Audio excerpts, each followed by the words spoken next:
Timnas Indonesia menelan kekalahan saat berhadapan dengan Timnas Cina pada laga keempat grup C kualifikasi Piala Dunia 2026.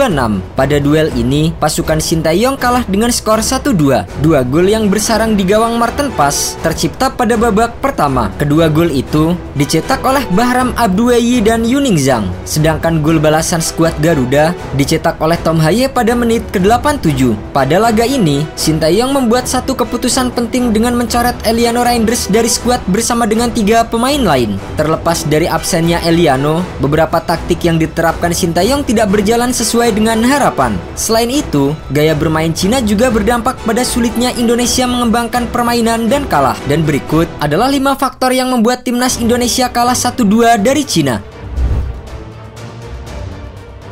Rotasi pemain Sintayong. Sintayong membuat 4 perubahan di starting 11 saat berjumpa dengan Cina dibanding lawan Bahrain. Sang pelatih tentu punya pertimbangan yang matang dengan keputusan tersebut. Hanya saja, komposisi pemain yang dipilih pada duel melawan Cina tidak cukup optimal. Sain Patinama kewalahan di sektor kiri. Indonesia juga kesulitan mengatur ritme tanpa Tom Haye di lini tengah. Pada babak kedua, dengan 3 pergantian di awal permainan, penampilan Indonesia tampak membaik. Tom Haye bahkan mampu mencetak gol dan Nathan Chuaon terlihat lebih efektif saat bermain sebagai bek kiri. Mengulang kesalahan lawan Bahrain.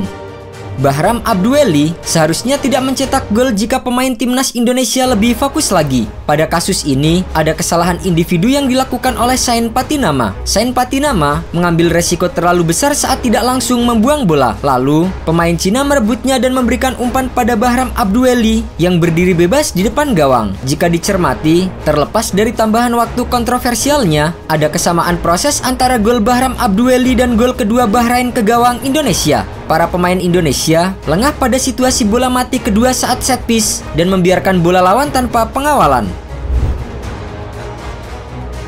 Cina bermain agresif dan mudah terjatuh. Timnas Cina menunjukkan permainan yang agresif di babak pertama. Mereka seringkali melakukan duel-duel fisik dengan pemain Indonesia. Namun pada babak kedua, ada situasi yang tidak biasa. Cina begitu agresif saat merebut bola, terutama di lini depan. Namun, saat dalam situasi bertahan, mereka sering terjatuh dengan kontak yang minimal. Apa yang dilakukan Cina adalah bagian dari taktik. Hanya saja bagi Indonesia, taktik itu bisa merusak ritme bermain yang sedang dikembangkan. Lalu, ada banyak waktu yang terbuang sia-sia.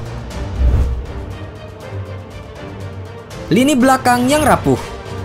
Serangan Cina sejatinya tidak terlalu istimewa. Sepanjang laga, mereka hanya mampu melepas 5 shot dengan 3 tepat sasaran.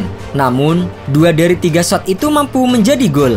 Ini menjadi bukti bahwa lini belakang Indonesia cukup rapuh. Apalagi, proses gol yang bersarang di gawang Marten Pas lahir dari kesalahan koordinasi pemain Indonesia sendiri. Gol kedua Cina seharusnya tidak terjadi karena ada banyak pemain di dekat Gao Zunyi sang pemberi asis. Situasi ini cukup mengherankan sebab pada laga-laga sebelumnya Indonesia bertahan dengan rapat.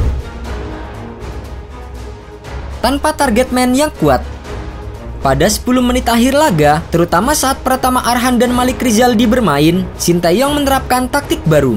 2 pemain itu diminta untuk melepaskan banyak umpan crossing. Arhan yang bermain di sisi kanan mampu menjalankan tugasnya dengan baik. Ia berhasil melepaskan 3 umpan crossing. Hanya saja, Indonesia tak punya target man yang kuat di kotak penalti. Ini adalah masalah lama Indonesia. Sintayong punya beberapa penyerang seperti Ragnar Oratmangun dan Rafael Strijk. Hanya saja karakter mereka bukan target man.